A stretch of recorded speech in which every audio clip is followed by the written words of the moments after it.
여러분 이제 드디어 8월 마지막 주가 되겠습니다. 여름이 끝나야 되는데 여름이 끝난 것 같지가 않습니다. 그래도 이번 주 지나가면 8월이 설마 8월이 끝났는데도 더울까 싶은 생각이 듭니다. 여러분 잘 이렇게 나고 건강한 모습으로 이렇게 하나님 앞에 와서 예배 드릴 수 있는 것, 그 축복입니다. 그러니까 집에 있는 거나 병원에 있는 거 너무 힘들잖아요. 그래서 늘 하나님께서 여러분에게 건강의 복을 주셔서 주님이 부르시는 그날까지 이 예배당을 다 지키고 하나님 앞에 예배드리는 여러분 다 될 수 있기를 축복합니다. 아멘. 우리가 사도행전 19장을 통해서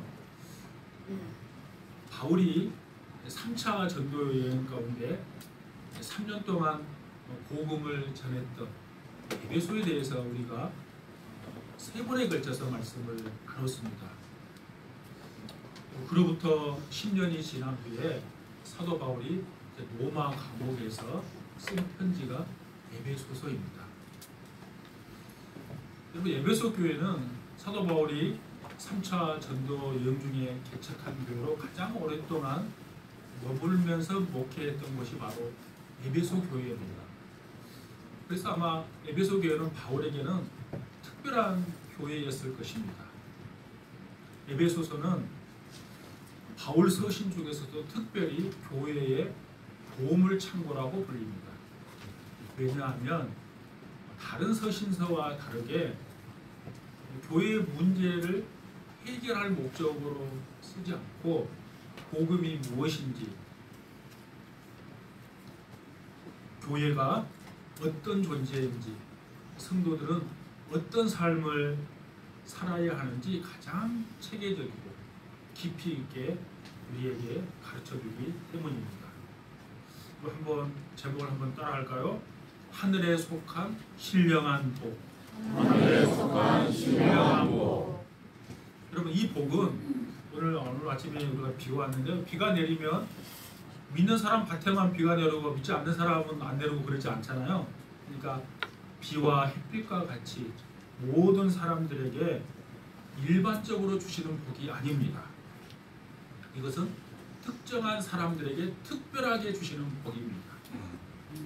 믿는 자들, 우리가 말하는 교회라고 불리우는 사람들, 예수 그리스도 안에 있는 사람들에게 주신 복을 말합니다. 그것은 하늘에 속한 것이고 그것은 신령한 것이라고 성경은 말씀하고 있습니다. 이 복은 물질적인 복과는 다른 것입니다. 하나님께서 이스라엘에게 물질적인 것을 약속하셨는데 땅과 같은 재물, 장수하는 것 등입니다. 그런데 신약에서는 그런 물질적인 것이 강조되지 않습니다. 우리의 물질적인 필요를 위해서 예수님께서 이렇게 말씀하셨어요. 너희는 먼저 그의 나라와 그의 의를 구하라. 그리하면 이 모든 것은 물질도 포함되는 거죠. 이 모든 것을 너희에게 더하시리라. 그러니까 영적인 것의 우선순위를 보면 그 외의 것은 채워주리라는 약속의 말씀인 것입니다. 믿는 자에게 주는 궁극적인 복은 영적인 복입니다. 물론 그 영적인 복 속에 물질의 복도 포함되어 있습니다. 하나님께서 그것들을 주시려고 하면 얼마든지 주실 수 있는 것이죠. 그러나 말씀에서 강조하고 있는 것은 성령을 통해서 오는 신령한 복을 말씀하고 있습니다. 여러분, 눈에 보이는 재물이나 건강이 귀하지만 그것보다 더 크고 영원한 복은 하나님께서 우리에게 주시는 하늘에 속한 신령한 복입니다. 그 복이 무엇이고 우리에게 어떻게 주어지는지를 오늘 말씀을 통해서 3가지를 나누려고 합니다. 첫 번째, 하늘에 속한 신령한 복은 성부 하나님의 선택에 의해서 시작이 됩니다. 그 말씀이 본문 4절입니다. 4절을 같이 한번 읽을까요? 4절 시작. 곧 창세전에 그리스도 안에서 우리를 택하사 우리로 사랑 안에서 그 앞에 거룩하고 흠이 없게 하시려고. 아멘. 하나님이 우리를 선택하셨는데 그 선택하신 시점, 그 시점이 창세전입니다. 세상이 창조되기도 전에 인간이 선을 행하거나 악을 행하기도 전에 하나님은 이미 그리스도 안에서 자신의 백성들을 선택했다는 것입니다. 이 선택은 결코 인간의 행위나 공로에 근거하지 않고 전적으로 하나님의 자유로운 은혜의 뜻에 기초하고 있다는 사실입니다. 우리가 믿는 개혁주의 교리는 이것을 하나님의 무조건적인 선택이라고 말합니다. 그럼 이 부분을 사도 바울은 로마서 9장에서 야곱과 예서의 예를 들어서 설명했어요. 아직 태어나지도 않고 선과 악을 행하지도 않는 상태에서 하나님은 야곱을 사랑했고 예서를 미워했다고 말합니다. 여러분 혹시 3년 전에 제가 로마서를 강의했는데요.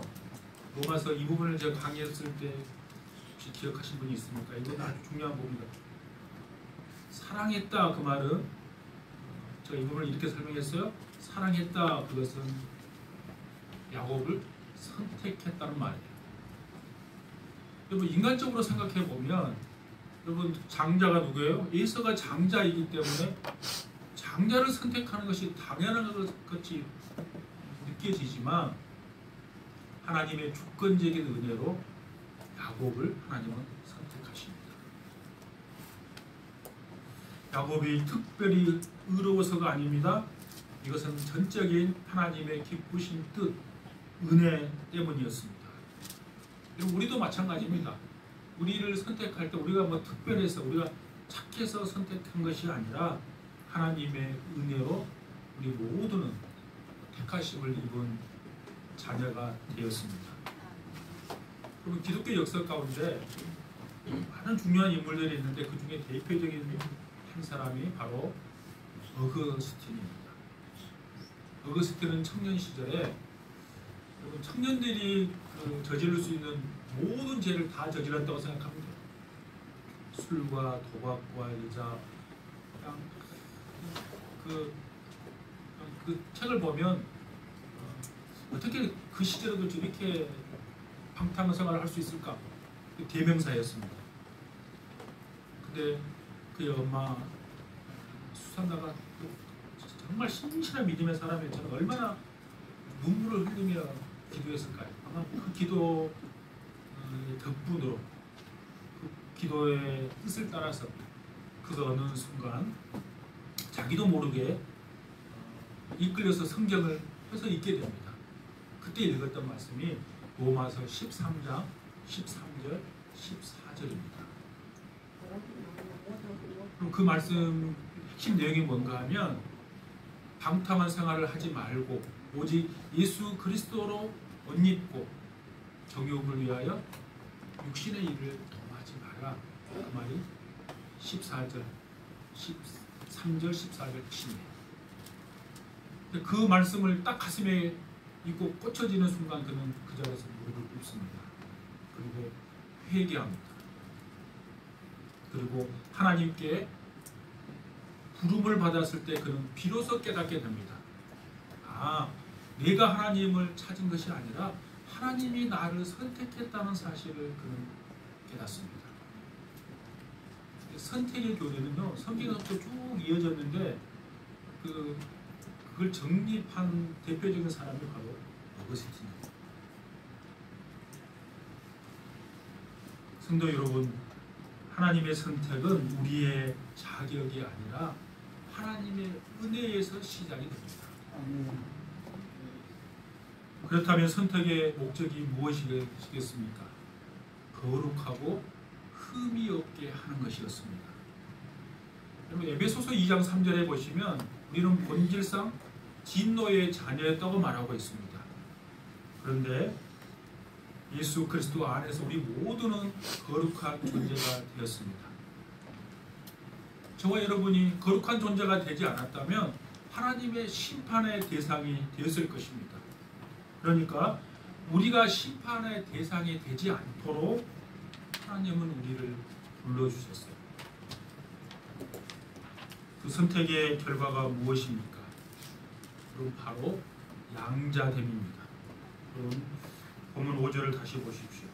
5절 같이 읽겠습니다. 시작. 그 기쁘신 뜻대로 우리를 예정하사 예수 그리스도로 말미암아 자기의 아들들이 되게 하셨으니 아멘. 하나님의 선택은 단순히 죄의 형벌에서 벗어나는 수준이 아니었습니다. 놀랍게도 하나님의 자녀가 되는 것이었습니다. 단순히 종의 신분에서 풀려나는 것이 아니라 하나님의 자녀가 되는 존귀한 신분으로 우리가 바뀌게 된 것입니다. 여기 우리 본문에 아들들이라 그랬는데요. 이게 원래 뜻은 입양이라는 뜻이에요. 입양된 자, 양자된 자. 근데 우리말 성경으로 번역하면서 아마 신학자들이 많은 고민이 있었을 거예요. 왜냐하면 우리나라 문화권에서는 양자는 부정적인 의미가 강하거든요. 우리나라는 그 혈통을 중요하게 생각하잖아요. 드라마도 보면 그래서 혈액 검사를 해서 내 피가 섞였는가를 따지는 민족이잖아요. 그러니까 입양 그러면 부정적인 의미가 있으니까 아들들이라고 번역했어요. 근데 입양은 성경에서 전혀 부정적인 요소가 없습니다. 당시 로마 문화권에서 친자나 양자나 동일한 권리를 가지고 전혀 다르지 않아요. 그러니까 우리가 입양이 됐지만 하나님의 아들이 된 순간 하나님의 모든 권리와 특권을 우리는 모두가 다 누리게 되는 거예요. 그렇다면 선택의 궁극적인 목적이 무엇일까? 여러분 한번 따라할까요? 하나님의 영광. 하나님의 영광. 우리를 선택하신 목적은 하나님께 영광을 돌리는 데 있습니다. 그 말씀이 6절이에요. 6절을 보세요. 제가 읽습니다. 이는 그가 그 사랑하시는 자 안에서 우리에게 거저 주시는 바 그의 은혜의 영광을 그의 은혜의 영광이라고 그랬어요. 그 은혜의 영광을 찬송하게 하려는 것이다. 선택의 최종 목적은 우리의 구원 자체가 아닙니다. 우리의 구원은 하나님의 더 큰 목적을 위한 수단에 불과하는 거예요. 그 목적이 뭔가 하면 하나님의 은혜의 영광을 찬송하라 하십니다. 이게 목적이에요. 하나님은 우리를 선택하셔서 거룩하게 하시고 자녀로 삼아주심으로 그 모든 과정을 통해서 당신의 은혜가 얼마나 크고 놀라운지를 드러내기를 원하세요. 우리가 선택받은 것은 우리의 공로나 자격이 아닙니다. 전적인 하나님의 은혜입니다. 그래서 우리는 교만할 수도 없고 오직 찬송과 감사만을 하나님 앞에 올려드려야 될 줄로 믿습니다. 제가 수요일날 성경 공부 교리 공부할 때 이 부분을 강조했잖아요. 하나님의 무조건적인 선택, 우리에게 전혀 1% 공로도 없는 것을 우리가 교만해지지 않고 온전히 우리가 하나님 앞에 감사와 찬양을 올려드리는 목적이 있다고 그랬어요. 두 번째, 하늘에 속한 신령한 복은 예수 그리스도를 통한 구속입니다. 그 말씀이 7절입니다. 7절 같이 읽겠습니다. 시작. 우리는 그리스도 안에서 그의 은혜의 풍성함을 따라 그의 배로 말미암아 성량 곧 죄사함을 받았느니라. 아멘. 성량 혹은 구속이라는 단어는 돈을 지불하고 사서 해방시켰다 그런 뜻이에요. 당신의 노예 제도가 있었잖아요. 그 노예의 제도에서 인간을 물건처럼 사고 팔았어요. 그때 쓰는 단어예요. 그러니까 어떤 한 집에 내가 종으로 있어요. 근데 다른 사람이 그 사람을 충분한 값을 다 지불하고 이를 사서 종의 자리에서 해방시켜 줬을 때 쓰는 단어가 속량, 구속이라는 단어를 사용해요. 그렇다면 우리는 어디에 매여 있거나 종된 적이 있었습니까? 우리는 제2의 종이었습니다. 예수님께서 요한복음 3장, 요한복음 8장 34절에서 우리에게 이렇게 말씀하셨습니다. 진실로 진실로 너희에게 이르노니 죄를 범하는 자마다 죄의 종이라. 우리는 원래 죄의 종이었습니다. 스스로 자유하다고 생각했을 뿐이에요. 우리는 진정한 자유를 알지도 못했고 자유를 찾지도 않던 사람들이었습니다. 죄의 종으로서 그 죄의 대가로 우리가 지불해야 할 것은 바로 사망입니다. 죄의 삭은 사망이기 때문에 그래요. 사도 바울은 로마서에서 죄의 삭은 사망이다 이렇게 말씀하고 있지 않습니까? 그러나 예수님께서 우리를 대신해서 죄의 대가를 십자가에서 다 지불해 주시고 우리를 사셨어요. 죄의 대가가 사망이기 때문에 중요한 것은 예수 그리스도의 피 흘림이 있어야 하는 거예요. 그래서 오늘 본문에 보니까 그의 피로 말미암아 속량받았다 이렇게 성경이 기록하고 있습니다. 출애굽기 12장에 나오는 유월절 어린 양을 보십시오. 이스라엘 백성이 애굽에서 해방될 때 그 집의 문설주에 어린 양의 피를 바르면 죽음의 사자가 그 집을 넘어갔습니다. 넘어갔다 그래서 유월절이라고 합니다. 그것은 바로 장차 있을 예수 그리스도의 십자가를 예표하는 거예요. 그 십자가의 피를 예표하는 거예요. 그래서 단순히 용서한다는 선언이 아니라 어린 양이 희생이 있었던 것처럼 하나님도 우리를 구속할 때 내가 너희를 제사함을 선언한다 말로만 선언한 것이 아니라 예수 그리스도 십자가의 구속에 피를 흘려주심으로 우리를 구속해 주셨어요. 그러니까 대가를 충분히 지불했다는 말이에요. 죄의 삭은 사망이기 때문에 피 흘림이 없이는 사함을 받지 못하기 때문에 그의 아들 대신 예수 그리스도의 생명을 십자가에 내어주심으로 우리에게 구속의 은총을 베풀어 주신 줄로 믿습니다. 그래서 히브리서 기자는 히브리서 9장에서 피 흘림이 없은즉 제사함이 없다 이렇게 말하고 있습니다. 바울은 구속의 구체적인 결과로 오늘 본문에 보니까 제사함을 언급하고 있습니다. 죄는 인간을 하나님과의 단절시키고 하나님의 심판을 불러옵니다. 그러나 그리스도의 피는 우리의 죄의 값을 온전히 다 지불하고 죄인을 의롭다게 하시는 근거가 되는 것입니다. 그럼 생각해 보세요. 내가 빚을 졌는데 도저히 갚을 수 없는 빚이에요. 내가 이재용처럼 재벌이다 할지라도 갚을 수 없는 그 빚이 있다고 한번 생각해 보세요. 근데 도저히 뭐 갚을 수 없겠죠. 근데 그 빚을 누가 대단한 분이 그 빚을 다 갚아줬다고 생각해 보세요. 그것에 얽매여 있던 우리에게 새로운 삶이 시작이 되는 거죠. 마치 그런 거예요. 우리가 도저히 갚을 수 없는 죄의 빚을 지고 있었는데 그럼 우리가 죽지 않고는 갚을 수 없어요. 근데 예수님께서 그 빚을 다 갚아주심으로 우리에게 새로운 삶이, 새로운 생명의 삶이 시작된 것입니다.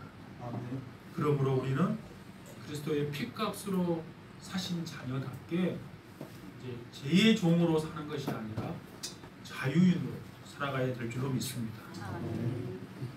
그 구속의 결과는 우리 모두를 기업을 상속받게 합니다. 그 말씀이 여러분 11절입니다. 11절 여러분 보십시오. 제가 읽습니다. 모든 일을 그의 뜻의 결정대로 일하시는 이의 계획을 따라 우리가 예정을 입어 그 안에서 기업이 되었으니 아멘. 구세계의 결과는 우리가 기업을 얻는다는 것입니다. 기업이라는 것은 구약의 배경에서는 약속의 땅을 의미합니다. 신약에서는 하나님의 나라와 영생의 유업을 말합니다.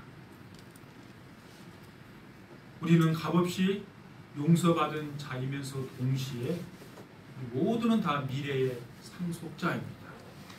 그래서 우리의 인생은 결코 헛되지 않습니다. 지금 내가 어떤 형편에 놓여 있든지 우리의 마지막은 찬란하게 빛나게 될 줄로 믿습니다. 세 번째, 하늘에 속한 신령한 복은 성령님의 인치심입니다. 13절을 보십시오. 13절 같이 읽겠습니다. 시작. 그 안에서 너희도 진리의 말씀 곧 너희의 구원의 복음을 듣고 그 안에서 또한 믿어 약속의 성령으로 인치심을 받았으니 아멘.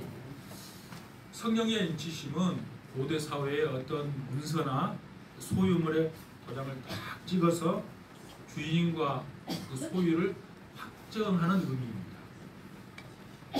그러니까 우리가 성령으로 인치심을 받았다는 말은 하나님의 백성이 되었다고 딱 도장을 딱 찍은 거예요. 그 말은 다시 바꿔 말하면 우리가 하나님의 백성이 되었다는 말은 이제 우리의 삶을 하나님께서 책임져 주신다는 말이에요. 그래서 성령의 인치심을 받은 자들은 흔들리지 않습니다. 시험과 고난 가운데서도 성령님께서 우리 안에 계심으로 우리가 담대히 살아갈 수가 있습니다. 여러분, 성령을 받는다는 것은 단순한 감정의 체험이 아닙니다. 이 14절에 나온 말씀처럼 영원한 보증이 되는 것입니다. 세상이 흔들려도 우리의 신앙이 연약해질 때에도 성령님께서 우리 안에서 하나님의 소유임을 증명하시고 끝까지 저와 여러분을 붙들어 주실 줄로 믿습니다. 그렇다면 하나님은 왜 우리를 선택하시고 아들을 이 땅에 보내셔서 우리를 구원케 하시고 성령으로 인치셨을까? 왜 우리에게 하늘에 속한 신령한 복을 우리에게 주시기를 원하셨을까? 그 이유는 하나님이 그렇게 하시기를 기뻐하셨기 때문이에요. 그러니까 그 모든 것은 우리에게서 단 1%도 원인을 찾을 수 없어요. 하나님께서 그렇게 하시기를 기뻐하셨기 때문이에요. 여러분, 성경을 통해서 확인하기를 원합니다. 성경을 다시 보십시오. 5절에 그 기쁘신 뜻대로 우리를 예정하사, 9절에 그의 기뻐하심을 따라, 11절에 모든 일을 그의 뜻의 결정대로 일하시는 이의 계획을 따라. 우리 편에서 그 어떠한 이유도 찾을 수 없습니다. 하나님께서 그렇게 하시기를 기뻐하셨기 때문입니다. 이렇게 구약에 보면 하나님께서 이스라엘 백성을 선택한 이유 구약에 나오죠. 그 백성이 강하고 커서 선택한 것이 아니다 그랬죠. 선택한 이유는 딱 하나예요. 그들을 사랑하셨기 때문입니다. 물론 우리도 마찬가지예요. 우리를 선택한 이유가 딱 한 가지가 있는데 우리에게서 찾는 것이 아니라 하나님께서 우리를 사랑하셨기 때문이에요. 우리는 하나님이 왜 부족한 우리를 선택했는지 알 수 없어요. 근데 우리가 알 수 있는 것은 하나님이 우리를 사랑하셔서 우리를 선택하셨다는 사실입니다. 우리를 어떤 목적으로 하나님이 구원하셨을까요? 다시 본문을 보십시오. 6절을 보십시오. 우리를 구원하신 목적이 기록되어 있습니다. 6절에 그의 은혜의 영광을 찬송하게 하려는 것이라. 12절에 그의 영광의 찬송이 되게 하려 하심이라. 14절에 그의 영광을 찬송하게 하려 하심이라. 이 구원의 출발, 선택, 구원의 과정, 구속, 구원의 완성, 성령의 인치심, 모든 것이 다 목적이 동일해. 딱 한 가지예요. 하나님의 은혜의 영광을 찬송하는 데 목적이 있어요. 그러므로 신앙생활의 중심은 내가 복을 받았는가, 내가 성공했느냐가 아니라 내 삶이 하나님의 영광을 드러내느냐가 중요합니다. 우리로 하여금 하나님의 은혜의 영광을 찬송하며 살게 하시려는 것이 우리의 구원의 목적이라는 사실입니다. 따라서 성도의 삶은 여러분 찬송입니다. 구원받은 자는 세상 속에서 기쁠 때에도 슬플 때에도 풍성할 때에도 부족할 때에도 늘 하나님을 찬양하며 살아가야 합니다. 우리의 입술이 찬송이 되고 우리의 삶 전체가 하나님 아버지께 들어지는 찬양이 될 때 우리는 비로소 하늘에 속한 신령한 복을 누리는 자로 살아갈 줄로 믿습니다.